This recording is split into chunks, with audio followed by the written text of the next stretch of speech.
All right, what's up, everybody? We are live here, and we're doing UCLA, Utah. We're just waiting on Fox to come back, so it looks like the game's already started on the GameCast as Utah looks to have it 2nd and 2 from their own 33, 8-yard run on the first play. Just waiting on Fox to come back from commercial break. Yeah, and I don't know why YouTube they're on commercial break with the game started, but YouTube is sending notifications out because I just got mine. okay. But yeah, so it's been a pretty good day of football. A couple close games. Purdue beat Maryland 31-29, I believe. Yep. Yep. Kansas lost by a touchdown to TCU. I'm trying to think. Yeah, those close games last night. Yeah, the close ones last night with Houston coming back in the last minute and a half, down 13 to win. Second win this season against our second Big Ten win this season against Rutgers, so maybe a little bit of momentum. Yeah, both of those games last night that were on Roundup were 1-point games. Nebraska winning 13-12 and Houston winning 33-32. So a lot of fun games last night. And I saw right now, I'm just looking through the score, South Florida is beating Cincinnati.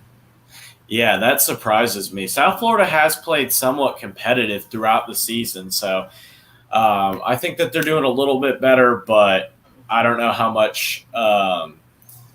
Here we go. We finally got the game on. I'm not sure how much more rope that what's their name has. Jeff Scott, I think it is. Yeah. The coach, yeah. Yeah.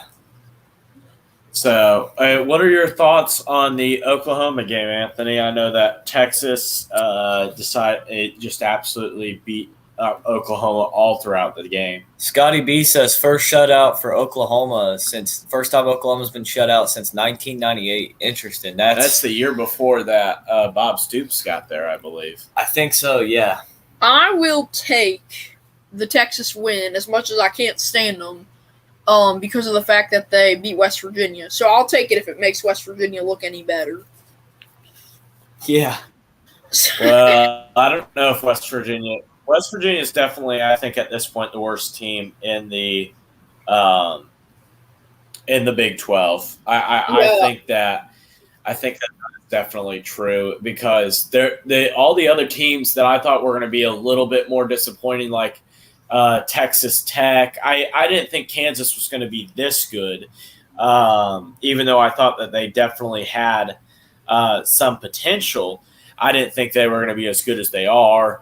I think West Virginia just isn't looking good, particularly this year. I think West Virginia will finish like 39. Yeah, I think that's what you're looking at. How many wins do they have at the moment? 2? 2. Yeah, I think they probably win 1, maybe 2 more. I think 4-8's the best they're going to get at this point.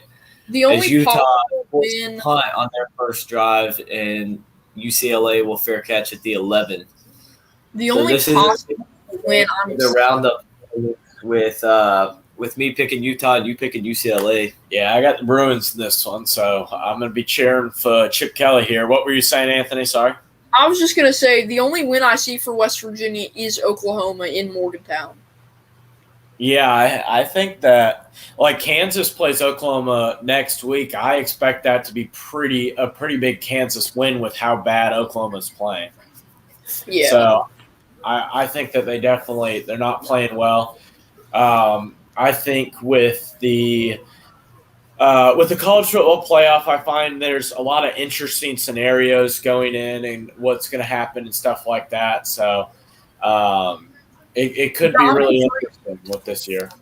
I'm intrigued to see what happens. I mean, right now we're looking, assuming that Oklahoma State wins today, which they're taking on Texas Tech, tied 7-7 right now. If they win today and TCU wins today, you still have 2 undefeated teams out of the Big 12. Yeah. That's going to be a great matchup between the two.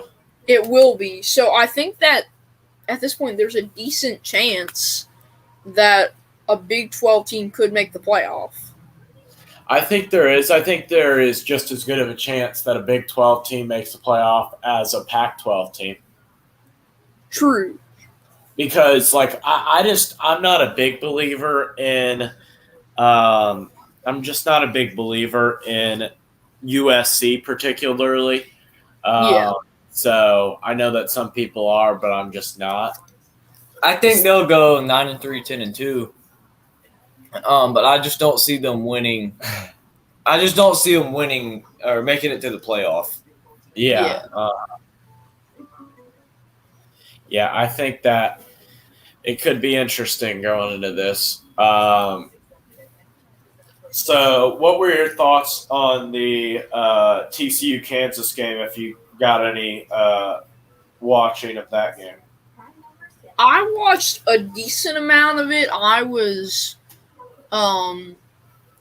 most of the second half, and then I switched to Cleveland, Tampa Bay. I was rooting for Kansas. Lance Leopold, their coach, being from Wisconsin, and winning championships at Wisconsin Whitewater, being a graduate assistant at UW. So I was hoping they would win, but TCU looks really, really good. is that a coach that Wisconsin is looking at, Lance Leopold? I hope so. He's the guy I want them to get. He said he's not leaving Lawrence, but if he gets an offer from the Badgers, I think he takes it. But I like TCU, and I'm excited to see what happens in the Big 12, considering my Mountaineers are in it. Yeah. Mm-hmm. So UCLA getting their first down of the game as they that's going to be a 2nd and 1 there, are a 1st and 10. I really don't know what the call is. On the broadcast, it says it was 2nd and 1. They had Okay. they're just now moving the chains. The broadcast just put the lines on. They thought it was 1st down. Well, the broadcast had two different. It said 2nd and 1, and then it had the new chains of like a 1st down. So either way, I was just a little confused there. So Yeah, I'm about to turn it over. This Guardians-Rays game is going into the 13th. It looks like it might. Top 12 right now. And it's still just tied, nothing. Wow. Great performance by both teams. Who were the two starting pitchers? It was. Let me look it up. I have no idea. I think Mackenzie Gore, I think, for the Guardians. Wasn't it Tyler Glasnow or something? Glasnow was the Rays, and I think Mackenzie Gore was the Guardians. I got a notification about Glasnow. That's why I thought that. Yeah, right now they are reviewing a pickoff at first base. Okay. Auburn. Any thoughts that this game could be competitive, or would that be overstating it? With the way Georgia's been playing, I think that this could be a competitive game. They struggled against Kent State, should have lost to Missouri. Nobody's there. Yeah. I was just kind of making the point that nobody is at that UCLA game. So we got either a false start or a encroachment. I believe it's a false start on UCLA. Okay, yeah, we got a false start on UCLA, making it a 3rd and 9 instead of a 3rd and 4. So that is not good if you're UCLA there.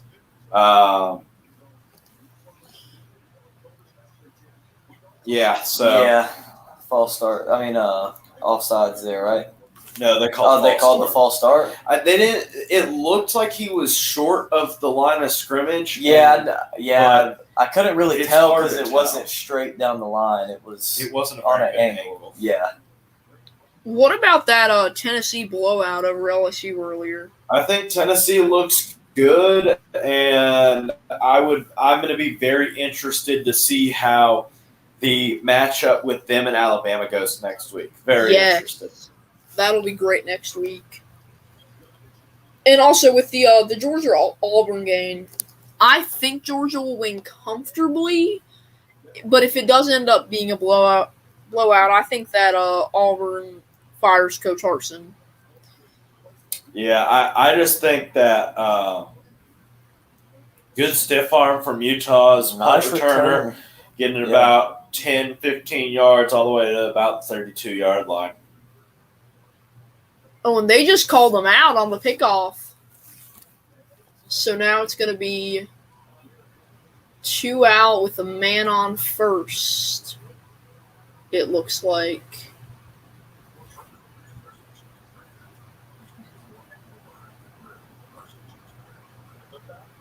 You said they did get him with the pickoff? Yeah, it says there's still a guy on first, but Gotcha. I thought he was out. He went back to the dugout, so I don't know what was that was all about. I don't know if there is or not. I'm going to see if ESPN is, I don't know. Seems like ESPN is messing up. I'm looking right now at other scores, top 25. Texas Tech and Oklahoma State are tied. And then we've got these two games in South Florida and Cincinnati are at halftime. What about Mississippi State over Arkansas? What did you guys think of that? I wasn't surprised at all. I really wasn't surprised because that Arkansas team has been so decimated with injuries in the past, not even in the past, the whole season. So I really was not surprised. I think that this Arkansas team is going to lose a lot of momentum just because their entire defensive backs, all of that is just very, very decimated.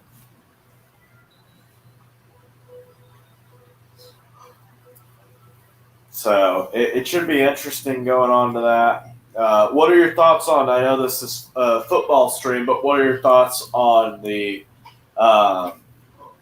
game and the MLB playoffs so far? The Cardinals blowing a lead, the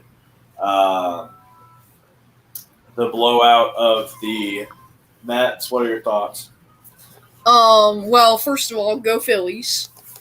And second of all, I took in this wild card in the NL, I took the Mets and the Cardinals, and in the AL, I took Tampa and Seattle. But ultimately, in the MLB playoffs, I think it's going to be the Dodgers winning the World Series again over Houston. Yeah. But I think that the Cardinals, if they can make it out of the first round, could be dangerous. Yeah. But if the Phillies look good, and today they've got Noah on the mound. Yeah. So it'll be interesting to see what happens. So what I would say that, to be honest, if I didn't pick anybody, but if I had a pick, I probably am going to take the Braves to go back to back, just with how they've been playing recently. Yeah, I haven't watched that much of the Braves. I feel like they're a really good team, but if a team is hot going into playing them, I think they could be taken down. As Little Bloop single is going to advance a man to third, so now it's first and third with 2 out for Tampa.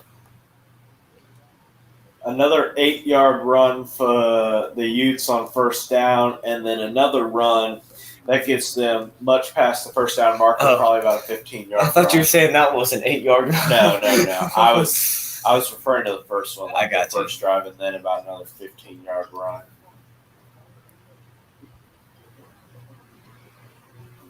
I think the problem with Georgia this year is that they've regressed to the mean, and that Stetson Bennett looks a lot more human and looks like the quarterback that I believe he really is.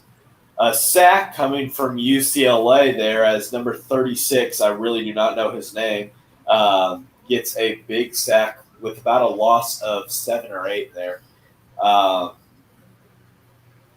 Wow. At this UCLA game, another thing that I kind of noticed, it feels like there are more fans at my high school football game yesterday than there are at this UCLA game.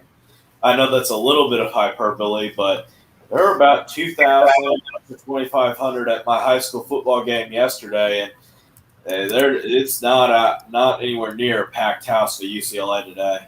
Yeah, and it looks like, I'm just kind of looking it up, it looks like it's a beautiful day in Pasadena, 83 and sunny. Yeah, it pretty much always is.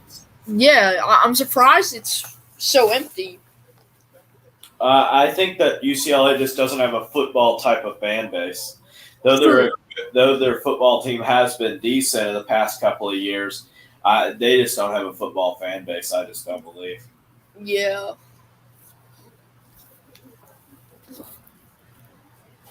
And now Manuel Margot is down 2 strikes, 0-2 count. And the Guardians fans are on their feet. Finally throws it on the screen pass, but it's high and dropped. Cameron Rising not looking good these at the beginning of this game, as he is now 0 for 2 on the first 2 drives of the game. Let's see here.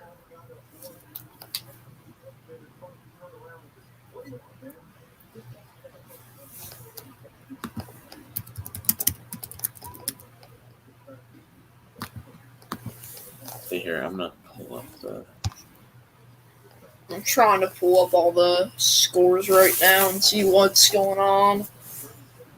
So about a 37-yard punt there from the Bruins as Oh, go ahead. as the Bruins get the ball back. That's all. You go ahead. I was just gonna say, grounder to short. Jose Ramirez got it. A beautiful throw off the bounce to first.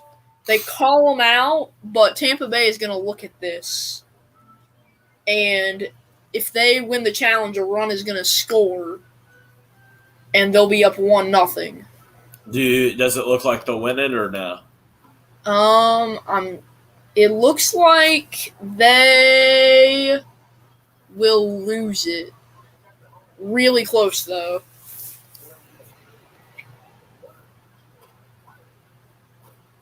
Insanely close, but they are going to challenge, so that will be interesting.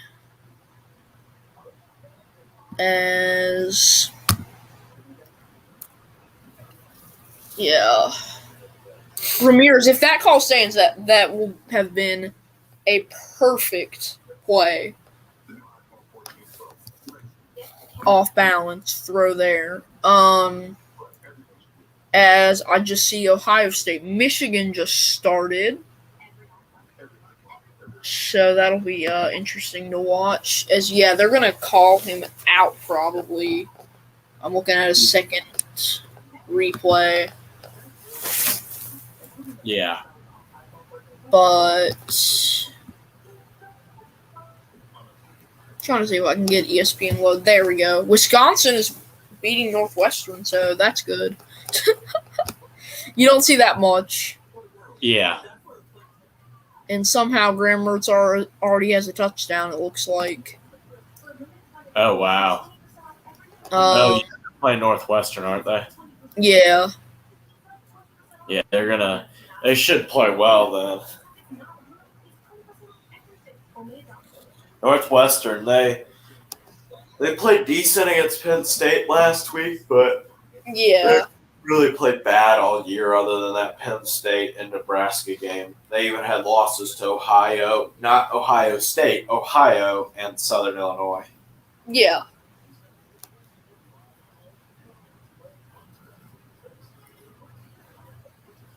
Yeah, that stadium for UCLA probably only has about, I don't know, maybe 20,000 in it. Yeah, I'll be interested. Maybe I'm underestimating it, but I'll be interested to see the attendance. Whenever they announce that.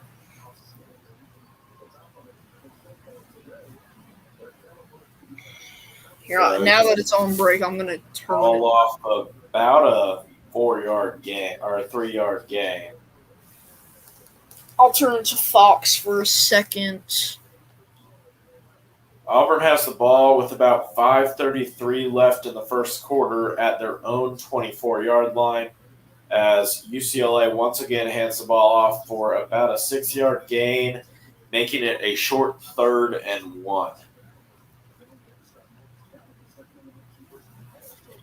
UCLA playing with some tempo here to begin the game, as Dorian Thompson-Robinson is taken out in the backfield for about a 5-yard loss, making it 4th down and a UCLA punt team coming out.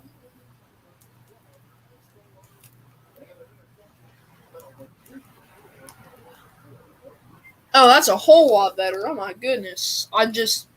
For some reason, all my TV settings were on low, so I could not see anything on the TV. I was really confused. And I need to fix that. Alright. Did you guys just go to commercial break? Are you talking about the UCLA game? Yeah. We're about to, like in the next seconds. Yeah, we're going now. I think you're a little ahead because you're watching on antenna, right? Yeah, I'm going to put this back 5 seconds. Yes. Nope. Well, I tried to, and it said, I guess that it doesn't want me to. So, I'm just going to go and grab this.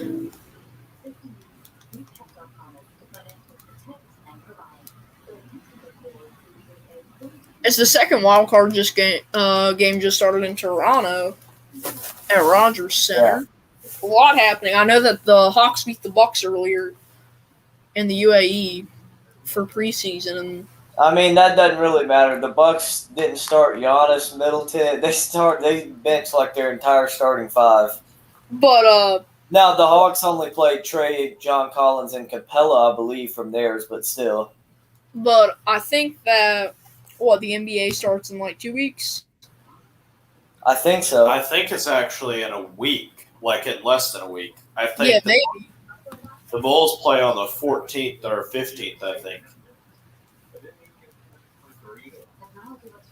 I'm currently going to get back to this game as I don't want to watch a movie. Come on.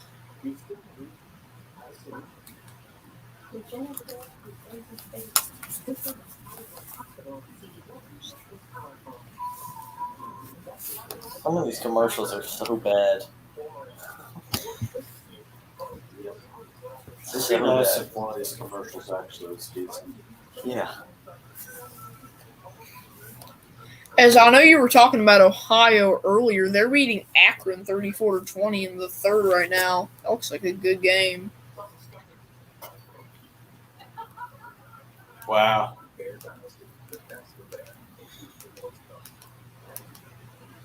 Be interesting. Yeah.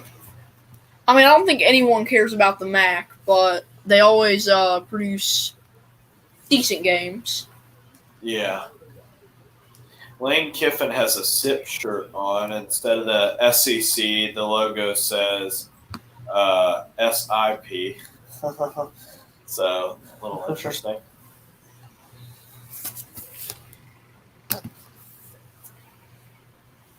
But it's looking like this UCLA-Utah game is going to shape out to be a good one. Yeah, probably a defensive battle as both of these teams' offenses will probably, I think, get more started in the second half or later the second quarter. I say that, and we'll have some offensive firepower in the next a couple of minutes, but we'll see. 1st and 10 as Cameron Rising takes the ball in shotgun, and UCLA's pass rush gets to him, but he gets out and is about the 40 of UCLA. About a 15-yard run. Yep. So now this Guardians-Rays game is headed to the bottom of the 12th. Yeah, that was a nice run there. Got up to about the 39 of UCLA.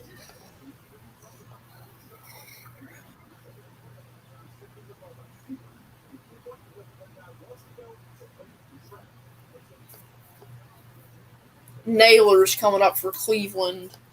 So did that score count? We never. No, they didn't. It didn't count. Okay. And a big throw downfield that would have got them inside the 10, but the tight end dropped it for Utah. He may have scored on that one. Man, that was a great play there. Great pass. Just the tight end dropped it. I mean, that was right in his hands, and he just dropped it. That's a tough catch to make, but definitely a catch you need It's to a little make. out in front of him when you're running, but I mean, he still just flat out dropped it. You know that Rising was not happy about that.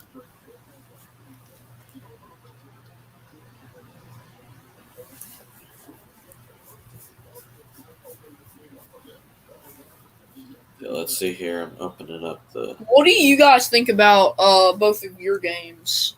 I know. I think Clemson's going to kill Boston College. Yeah. I think Notre Dame BYU is probably going to be about a 10-point game where I think it'll be a close. I think it'll be a lot like Notre Dame Ohio State was, but Notre Dame coming out on top, where it's Okay. close. But I think it'll be a little bit more high scoring, like into the 20s or 30s. But I do think that it's going to be a closer game, and then one team kind of pulls away mid to late fourth quarter. I think that Notre Dame will pretty much command the game because of the lack of talent that BYU has in the trenches. They've really struggled with allowing players to run the ball, and their running attack has been just awful all season long. So I think Notre Dame should be able to pretty much dominate the offensive line of scrimmage and on the defensive end as well. And I think because of that, Notre Dame should control the game and keep it to where it will be somewhat close, but I think it'll be a lot more like the North Carolina game than it would be like an Ohio State matchup. UNC and Miami, their game is started now, so I'm trying to have that one play, but it does not want to cooperate. Yeah, that's going to be on there. UNC Miami is going to be on ESPN News to start because of the MLB game still going on. I'll say Wisconsin, I think, can win today. Obviously, West Virginia is going to lose to the bye week, as that's how bad they are. Yeah. But it's I hope it'll be Who does Wisconsin play today? It's a Northwestern. Oh, Northwestern, okay. Yeah, I think that's a winnable game. Probably. UCLA with the pick. Just terrible, terrible job by Cameron Rising. Throwing into triple coverage. I think there were even 4 people. I think they were maybe surrounded triple coverage. Yeah. But just you had 2 safeties back there. You had and it's not even like they were soft either. They were on him. Yeah, okay, so we're watching this replay. Triple coverage. Yeah. And you had a safety over top, you had a linebacker underneath, and you had a cornerback or linebacker covering him. I don't know the position. It looks like a linebacker covering him. Yeah, safety over the top. Yeah, just a bad overall play there. If anybody cares about Vandy Ole Miss, Vandy's driving with as they're down 3-0 inside Ole Miss territory at the 21-yard line as they hand the ball off. So Vandy has had some highlights this season. It looks like Clark Lee is starting to improve that program, but they're going to have to take a lot of strides as they welcome a top 10 team in order to beat a top 10 team like Ole Miss. Whoa. For the UCLA game, we have a targeting review, so that means that he is most definitely gone for the next 7 games. Yeah, that's going to be on the UCLA safety, I think, on hitting the tight end, because the linebacker picked it off from the front, but the safety hit the Utah receiver. Oh, that's a targeting. Yeah, he just headbutted him right in the head.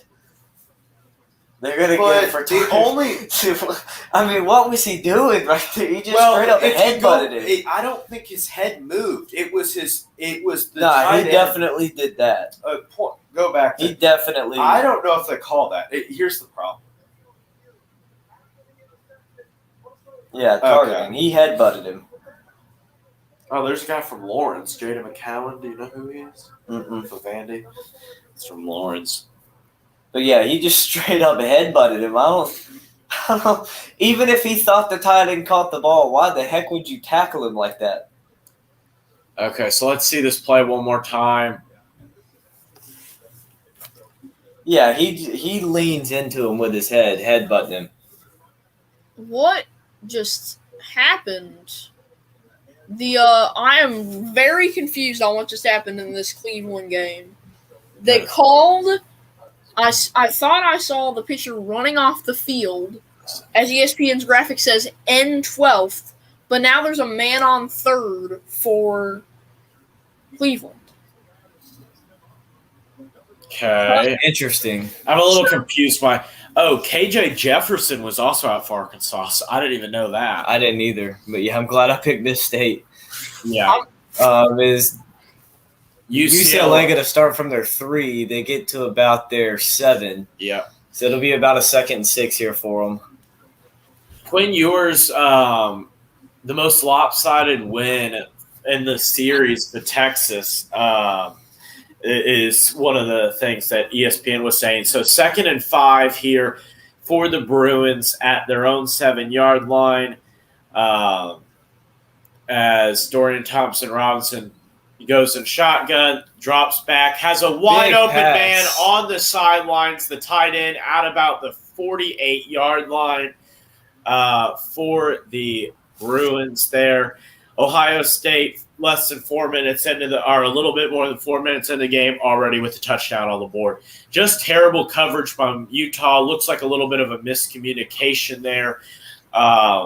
UCLA is at their Utah. Wait, whoa.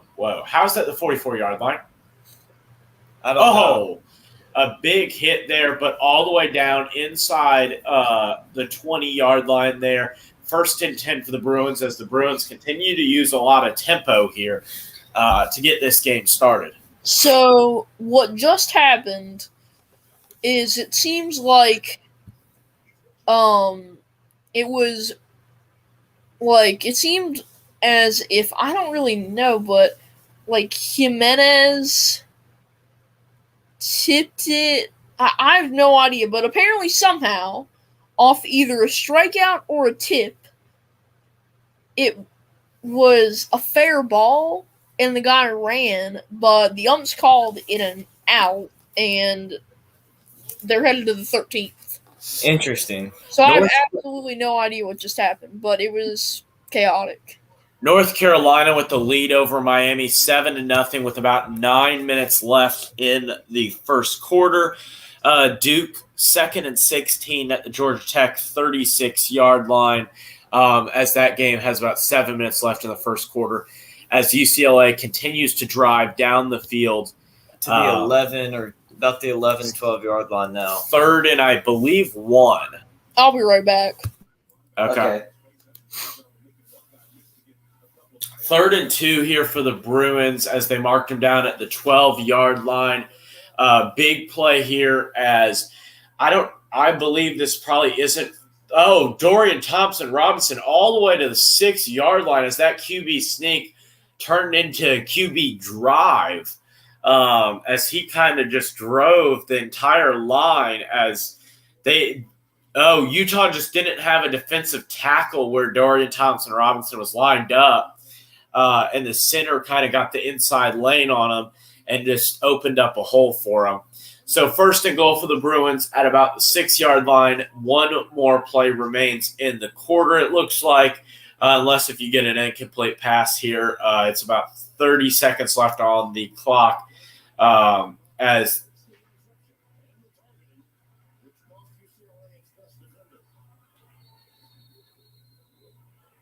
and it looks like UCLA is going to call a timeout. Or something. I don't know what's going on. Chip Kelly's all the way out to the... Well, the clock was at 0. The clock was at 0, and the ref was holding the play. The umpire was saying, wait.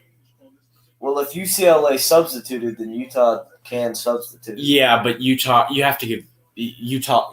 has to be able to do the play. You can't, wait for the last second and then substitute. No, but there was literally no time. There was literally no time. Touchdown, UCLA. Looks like Dorian Thompson-Robinson got in. I'm sure Utah will be whining about he fumbled out the back of the end zone. All you got to do is cross the plane there. So,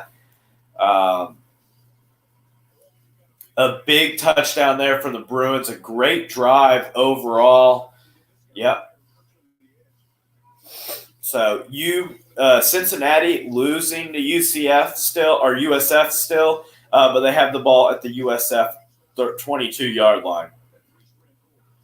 Yeah, 17-14 there, and UCLA gets on the board first, and with the extra point, makes it 7-0 to take the lead here, and they strike first. So we'll see if Utah can bounce back.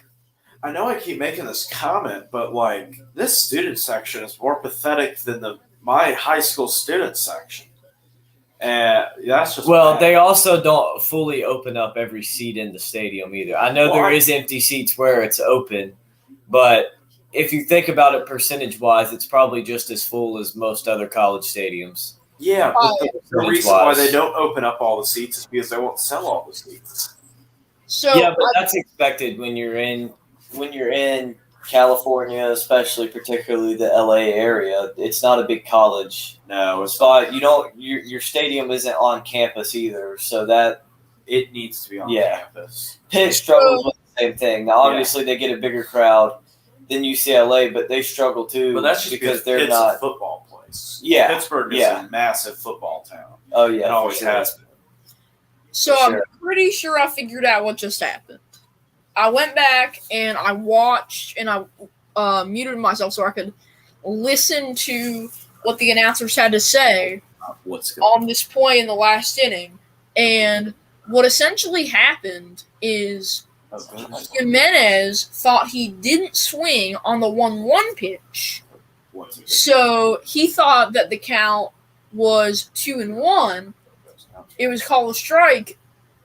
Tampa runs off the field. And Jimenez tells whoever the runner was, run, it's not strike 3.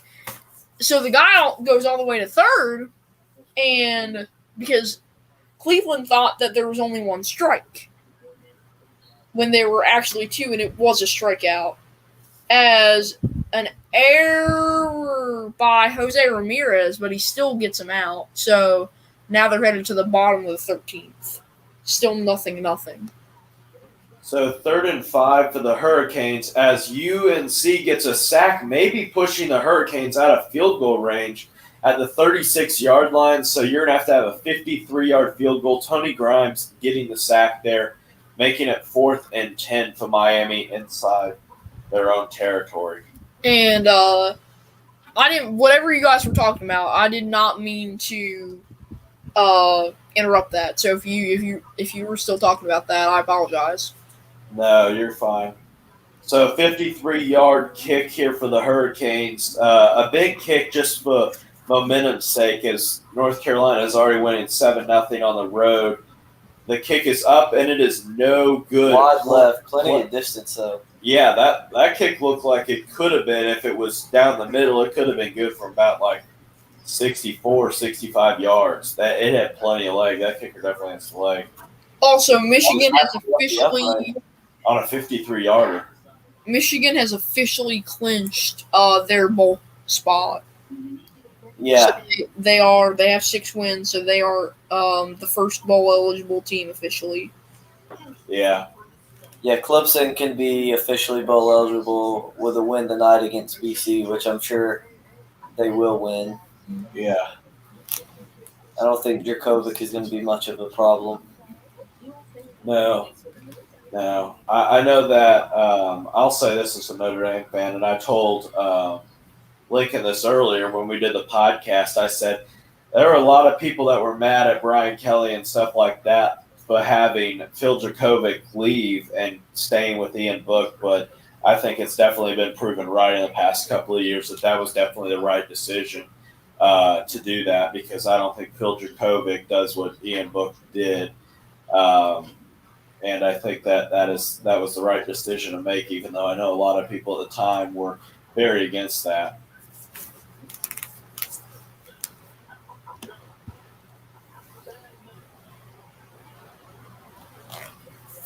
So, man.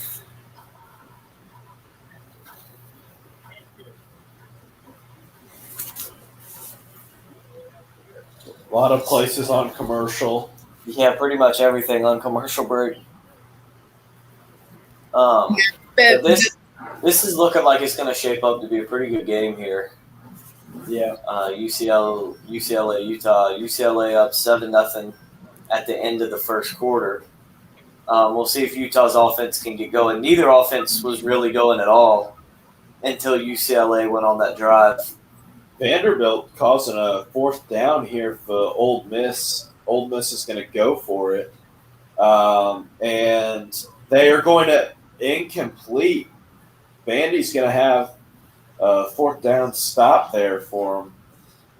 Only reason why I'm talking about Vandy is because Clark Lee is the former DC at Notre Dame, so just kind of seeing how they're doing. Plus, it should be an interesting matchup to see if Vandy could play competitive with the top 10 Ole Miss team. Because Lane Kiffin, though he's a good coach, he has been known for losing some games that he really shouldn't. Yeah.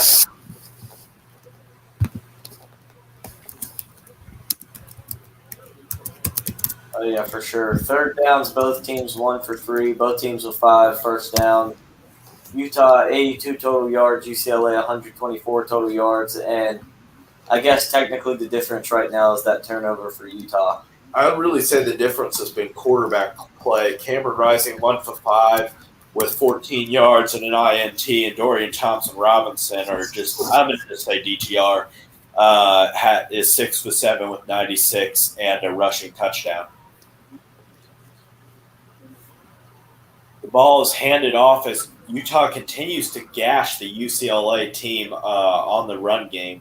UCLA's really got to tighten it up and stop their running attack if they are going to be able to win this game. You can't keep giving them 8, 10-yard carries every time they touch that ball. Yeah. As they hurt you there a little bit as Utah gets about a 2-yard run there. Yeah. Didn't even really look that much. Wisconsin already winning 14-0 against the measly Northwestern Wildcats. I don't even think Northwestern gets 3 wins this season. I think they go 2-10. Probably not. The sad part is they beat Nebraska. Yeah.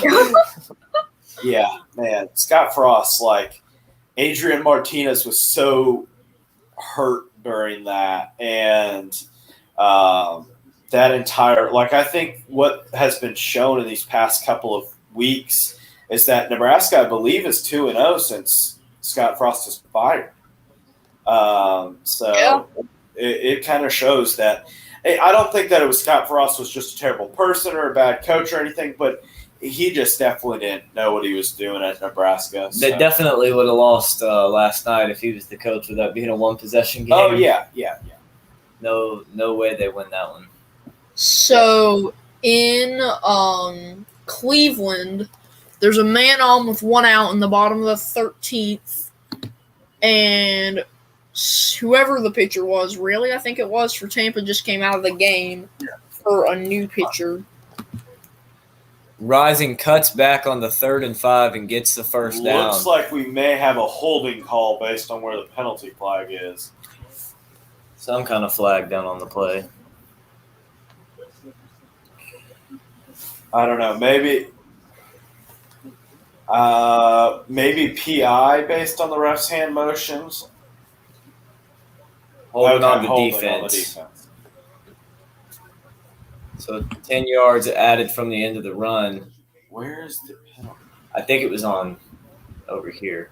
Yeah, right there. Oh, yeah. Yeah. That's pretty egregious. Yeah, that one, easy one there for the refs to make. Oh, the other thing I was going to say, last night with that Memphis-Houston game, I don't think you saw it, Lincoln, but it was about the most egregious pick play ever. So here, I'll show you it. I heard about the comeback. Well, it was a good comeback, but it was such a bad and egregious no call on the pick play. Okay. He just screened the guy. He just completely screened him. Big pass from Utah as they're down to about the 21-yard line now. That one was a high throw. Cameron Rising still doesn't seem to quite have the accuracy as he's throwing a lot of them high. A lot of high passes. That one Just not a lot just of a accuracy. little too out in front of the tight end. Still catchable pass. They've all been catchable passes. They've just been it hasn't looked as sharp as he usually does. So they have it 1st and 10 here. They're going to hand it off, and they're going to get a nice run for a first down to the 11. Terrible tackling. Just terrible tackling from UCLA. You got to be able to stop the run. Oh, yeah. In Cleveland, Corey Kluber, the former Guardian, comes onto the mound against his former team, and this is his first relief appearance since early 2013. I don't get how this is. Yeah, watch this. Watch that wide receiver. Oh, yeah, he just blocked it. You're not allowed to block like that when you have to be running a route, and it was just a complete block. And the only reason why I care is because there's 18 seconds left, and they call PI. You're all the way back to the 17-yard line. Yeah. And then there's 18 2nd seconds and 3, and Utah is going to get about 2, so they'll have it 3rd and 1 from the 3. They just need the 2-yard line here for a first down, and they'll get 4 more. I would imagine this is 4-down territory. I mean, you need 1 yard, unless something crazy happens here, a bad snap or something. But more than likely, this is going to be 4-down territory. And we'll see if they're able to punch it in or not. What are your thoughts on Washington? Washington, other than the UCLA loss, has played pretty well all season. What are your thoughts on them? They've played good, but they haven't really played anybody, really. There's going to be a big tackle for loss back to the 5, so this may be a field goal here. So that's going to be about a 4th and 3 now, rather than 4th and 1, as that was just a terrible play. Why would you try and run the ball outside? UNC with a on very 3rd and 1. Interesting decision. It's 4th and 4 for UNC. It's 7-0 UNC with about a minute or 2 minutes and 23 seconds left on the clock. I really don't understand this call for going for it, just for the simple fact They didn't get it. That was, I don't even know where that ball was going. It looked like it was going to Josh Downs, but I don't know why you don't kick the field goal there, unless if you just don't believe in your field goal kicker whatsoever. I don't understand that, because I get that it's only 4th and 4, but unless if you're running the ball, I don't understand that. Utah splits the upright, makes it 7-3 now, and that'll take us to a commercial break. How's the Guardians Rays going? So there's a man on first with 1 out, a 3-1 count to the batter, and Seattle-Toronto is 0-0, bottom 2nd. So what's the score in the Guardians one? You may have said it. I just Still 0-0. Okay. And double play ball here. Really, just any way that they have 2 outs is going to result. Yeah, that's a strike. So 3-2, double play ball here. Sends it to the 14. As soon as this game's over, I'm going to turn and watch with you guys. Okay. But I can't pass up some playoff baseball. Yeah.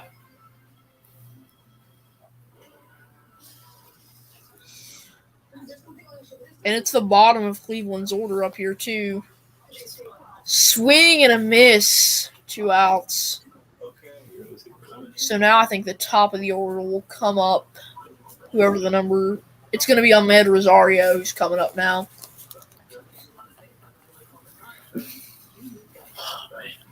Oh, go to the UNC game. It's on, I think, ESPN. You're watching it right there. I know, but this thing's so hot. It doesn't matter. Just why would I change the channel when you got it on right there? Well, this keeps pausing. That's part of the reason. You'll be all right. Is that Van Dyke? Yeah. Yeah, that's Van Dyke. Tampa playing, and it's not Rosario up. It is Stephen Kwan. But they're playing. Tampa's playing him with a shift. They've got Bruhan in the outfield, in a shallow right field. If you had to make a prediction, how many innings? I'll go 15. Okay. I'm trying to think. What's the longest? Where you gonna go with? Like, how many innings I'm you going to go with like 18. I think that this game stays on for a while. Yeah, I was going 17. I'm looking. It's going to be a while before the bats start to wake up, really. I mean, they're going to have to get lucky, either team will, because right now, the way the shadows are on the field, it's hard to read the ball. And the longest postseason game. Yeah. The longest Yeah. postseason game, time-wise. Rays don't win this game because it's going to kill either team. But like if the Guardians win it and the series is over, then whoa, what the heck was? And that's 3 outs. They're headed to the 14th. Yeah, like it makes sense. It just looks weird on the camera because it always looks like it's so going out of flat. bounds. Yeah, it's so flat. And the ball doesn't spin; it just kind of glides. Yeah. So in innings, it looks like the tie for the longest postseason game is Game 3 of the 2018 World Series, 18 innings, and the 2014 NLDS in between the Giants and Nats, which was 18 innings as well. That was a long one. Yeah, I remember that. And 2005. UCLA with the big gash here, all the way past the 50 into Utah territory, all the way to the 31-yard line. 1st and 10 Bruins inside of Utah territory. If anybody cares, Vanderbilt is now winning the Ole Miss game with just got a 50-yard touchdown there from, it looks like their running back. So my bad on that. It's a 3-way tie actually with also Astros Braves 18 innings game for the 2005 NLDS. The longest. So if they can break 18, that it'll be the record. Did you say your prediction for the Notre Dame game, Anthony, or for the BC game? If you did, I don't remember it. Well, first of all, in the Notre Dame game, I'm obviously going to cheer for the Irish. Clemson game, I like both teams. Boston College being a Catholic school, Clemson because of Lincoln. So I don't have a dog in that one, but I'll take Clemson and I'll take Notre Dame for who I think. Yeah, I think those are both good picks. I think that's how they're both going to end up. DTR kind of high stepping there and letting the Utah player know that he can high step. But I'll be interested if I get the chance to watch the Holy War in Sin City. Yeah, it should be an interesting matchup. It sounds like from the tweets and the information that I've been receiving, though it is from Notre Dame people, it sounds like that it's going to be a pretty heavily Notre Dame crowd. Doesn't shock me. Yeah, if you guys haven't noticed, Chicago Sports Network is like Gold and Blue Dude. He has all these sponsors and stuff, or all these insiders talks to and stuff. No, he gets all these sources. I do not have any sources. I'm just talking from information that Notre Dame people have posted that are at the game. I know. On Twitter. You said the way you worded it. You said that I've been sent. I mean, to be honest, though. No. I didn't say that I've seen, but you said that I've been sent. That's what I mean. I don't have sources, and I think sources are generally stupid in a sense. So yeah. But at the same time, GBD's sources are also just random people on Twitter saying stuff. Yeah, and Golden Blue, and a guy that is on the radio down here, Walt Deptula. That's also one of his sources because I've heard him say word for word something Walt said several times. That's pretty funny. But nobody ever knows because he's just a local guy. He's Golden Blue Dude.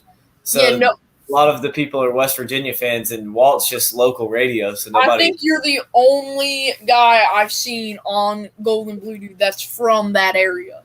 Yeah. Well, because it's not I don't think that there's a lot of people that are get to watch that are from that area. Yeah. I am putting my moderator title on his channel at risk by saying that, but I don't think Joey cares at all. But yeah, I say that if there's a way it can happen, Golden Blue Dude will talk about it. Well, I'll say other quick thing: UCLA did get another touchdown, so it is 14-3 Bruins. So and also Wander Franco gets on first, so no outs.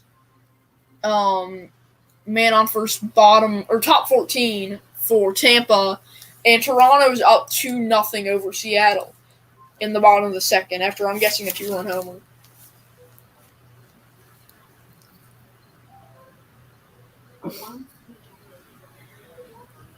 So what inning is the Guardians game in? 14.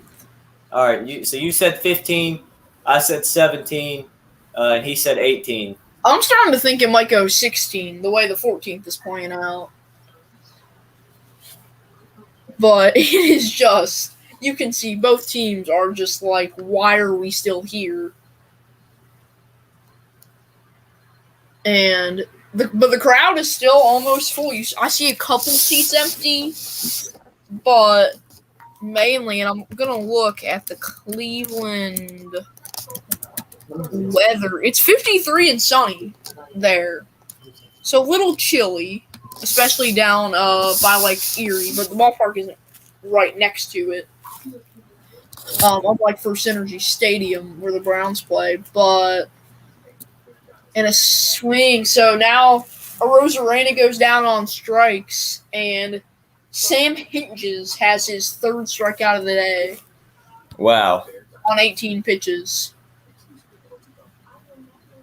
Arozarena was so close to having at least that one went right under his bat. That if he makes contact, I think that could be a homer, if not a deep fly ball to the warning track.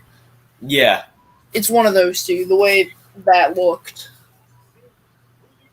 So now, who's coming up? I don't recognize. It looks like Ramirez for Tampa. Yeah, he's 0 for 5 today, the number 4 batter.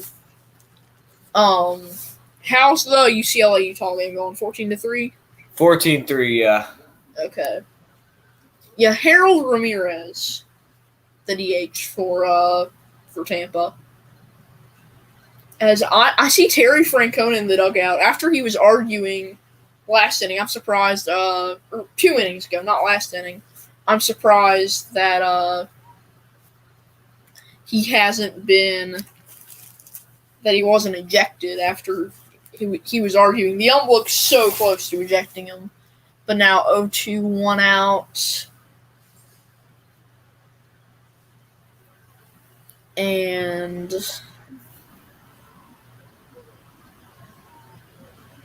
grounder. That's going to be a double play. Oh, they got him stuck in a pickle. And double play there. Franco didn't know where to run because he knew that they were going to turn the double play, so they threw to first and then threw back to second.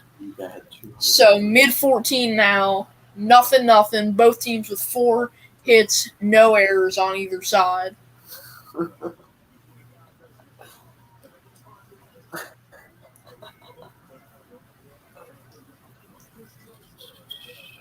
We'll see if Utah can get anything going here. Rising pump faked a couple of times. Nice little pass out for a first down up to about the 38-yard line. His most successful pass this whole game, as there is a flag on the field. Maybe a hold on a wide receiver. That's my guess. Cincinnati is back to being South Florida. Downfield receiver. All right, I will be right back. Okay.